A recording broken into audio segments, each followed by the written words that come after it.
Sumainyo ang Panginoon. At sumaiyo rin. Ang mabuting balita ng Panginoon ayon kay San Mateo. Papuri sa iyo, Panginoon.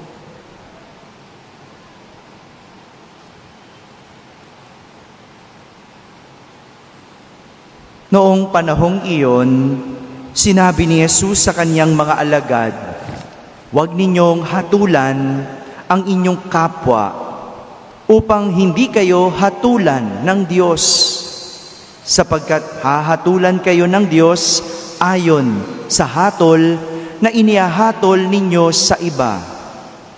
Ang panukat ninyo sa iba ay siya ring ipanunukat sa inyo. Bakit mo nakikita ang puwing sa mata ng iyong kapatid, ngunit hindi mo pinapansin ang puwing mong gatahilan sa iyong mata? Paano mo masasabi sa iyong kapatid, 'Halika at aalisin ko ang puwing mo,' gayong gatahilan ang nasa mata mo?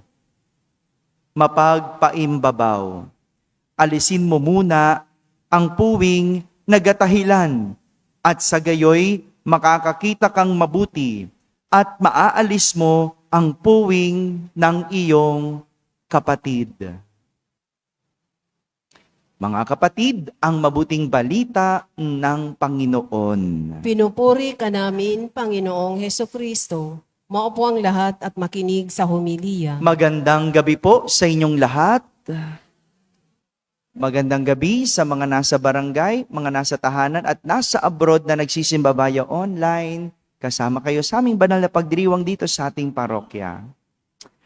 Isang kwento tungkol sa utang na loob ang ating narinig mula sa unang pagbasa.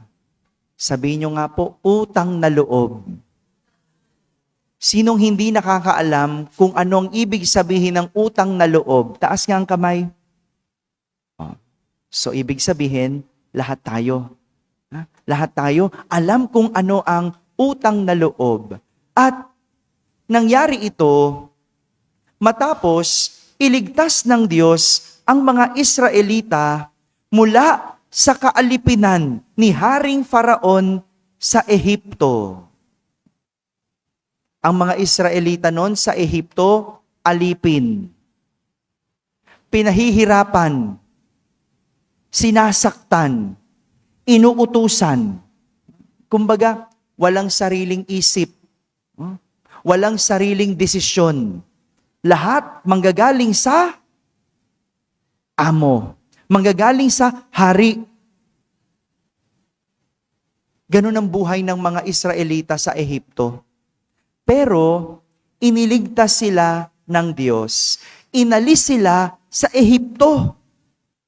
So mula sa kaalipinan, sila ay naging mga malalayang tao. Pwede na silang mag-isip kung anong gusto nilang isipin. Pwede na nilang gawin kung anong gusto nilang gawin. Kasi sila'y mga malalayang tao. Iniligtas sila ng Panginoon. Pero sa halip na sambahin nila ang Diyos na nagligtas sa kanila, sa ibang Diyos-Diyosan sila sumamba. Sabi nga sa unang pagbasa, sila ay naglingkod sa ibang Diyos at nakiayon sa kaugalian ng mga taong itinaboy ng Panginoon mula sa lupaing sinakop nila. Bukod dito, sumunod sila sa mga kaugalian na itinatag ng mga hari ng Israel. Ayun, doon sila sumunod sa mga naghahari-harian. Doon sila sumunod sa mga politiko. Kung masasabi natin, hari di ba? Politiko, may posisyon sa gobyerno. Iyon ang sinamba nila. Iyon ang sinunod nila. Sa halip na yung Diyos na nagligtas sa kanila. Hindi pa natatapos doon, ang sabi sa unang pagbasa, dahil sa kasamaan nilang ito, ang Israel at ang Huda ay binabalaan ng Panginoon sa pamamagitan ng mga propeta. Ano sabi ng mga propeta? Talikdan na ninyo ang ginagawa ninyong kasamaan. Mamuhay na kayo ayon sa kautusan na ibinigay sa inyo ng mga ninuno sa pamamagitan ng mga propeta. Bigyan mo, no? Binigyan na ng second chance, no? Sinasabi, magsisi na kayo. O sige na, nagawa nyo na yan, magbago na kayo. O sige na, sumuway kayo sa Diyos, magbalik loob na kayo. Pero anong ginawa nila? Sabi sa unang pagbasa, hindi nila ito pinansin. Mga walang utang na loob. Di ba? Walang utang na loob, yung tawag natin sa taong matapos mong gawan ng kabutihan, hindi na nga nagpasalamat, ginawan ka pa ng kasamaan. Walang utang na loob. Yan yung mga hindi marunong magbalik ng pabor mula sa natanggap nilang kabutihan. At ang masakit pa nito, matapos mong pagsabihan, sa huli, hindi ka pinansin. Walang utang na loob. May kilala ba kayong taong walang utang na loob? Hello? Sino? Pangalanan natin dito. Na? 'Di ba? Walang utang na loob, 'di ba? Ang hirap nun, no? Niligtas mo eh. Inayos mo yung buhay. Sinikap mong ibigay yung magandang buhay. Tapos sa huli, hindi na nagpasalamat, ginawan ka pa ng kasamaan. Hay, walang utang na loob. Kaya, hindi ka takataka kung bakit tinaboy silang lahat ng Panginoon.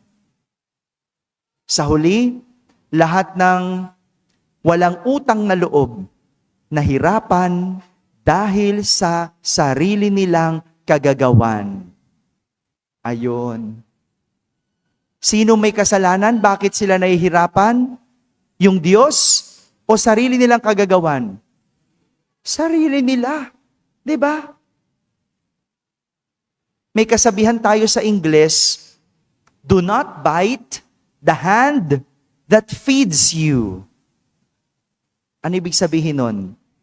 Sa Ingles, ang ibig sabihin nun, do not be ungrateful. No?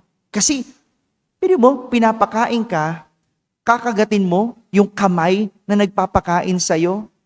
Pero sa wikang Filipino, mas malalim ang ibig sabihin nito. Dahil hindi lang pagiging ungrateful. Ano sa Tagalog ungrateful? Hindi mapagpasalamat. 'Di ba? Hindi lang yon. Sa wikang Filipino, mas malalim ang kahulugan. Ano ibig sabihin?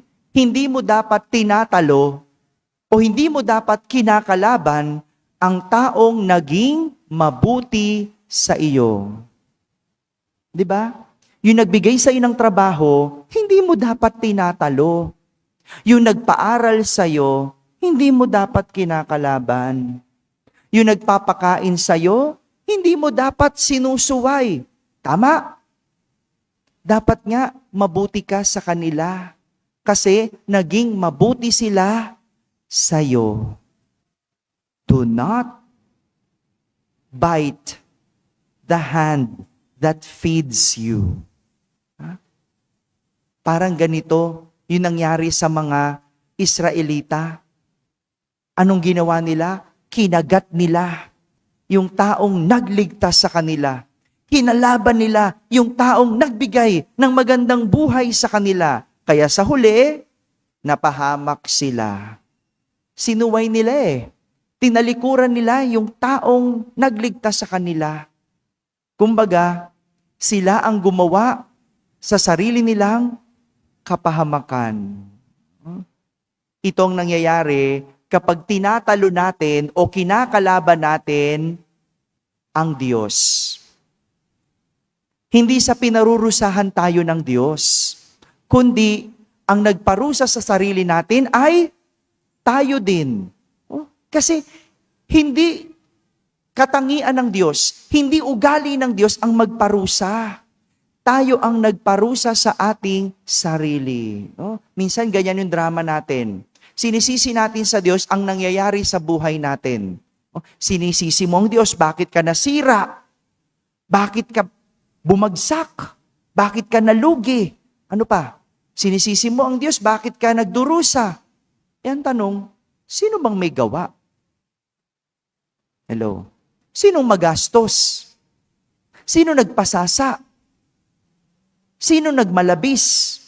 Sino nang abuso? Sinong sumuway? Sinong hindi nag-aral?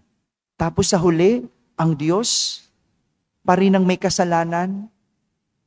Hindi ugali ng Diyos ang magparusa. Kaya ka naghihirap kasi kagagawan mo. Desisyon mo. Kaya nga sa ating ebanghelyo, pinagsasabihan ni Jesus ang kanyang mga alagad tungkol sa kahatulan. Ang sabi ni Jesus, ang panukat ninyo sa iba ay siya ring ipanunukat sa inyo. Ano ibig sabihin? Kung anong ginawa mo, siya ding matatanggap mo. Malinaw? Gaya ng mga Israelita, pinili nila ang kapahamakan sa halip na ang kaligtasan. Kaya, ang natanggap nila ay kapahamakan. At ganyan din ang pamantayan natin sa buhay. Kaya nga ang paalala ni Jesus, huwag ninyong hatulan ang inyong kapwa upang hindi kayo hatulan ng Diyos. Sapagkat hahatulan kayo ng Diyos ayon sa hatol na inihahatol ninyo sa iba. Simple lang naman, mga kapatid, ang gulong ng buhay. Kung gagawa ka ng kabutihan, kabutihan din ang iyong matatanggap. Kaya, kung ginawan ka ng kabutihan, kabutihan din ang gawin mo sa iba. Ganyan ang pagkakaroon o pagtanaw ng utang na loob. Yung ginawan ka ng kabutihan, hindi mo kailangan suklian. Anong kailangan mong gawin? Gawin mong kabutihan na natanggap mo sa iba. Ganyan ang utang na loob. Alam mo yung tao, hindi naman kailangan ng pasalamat. Hindi naman kailangan ng sukli. Ang kailangan mo lang tanawin ang utang na loob. Paano? Yung ginawa sa iyong kabutihan, gawin mo sa iba. Hindi pagpapasalamat. Ang kailangan sa utang na loob, tanawin. Amen? Amen.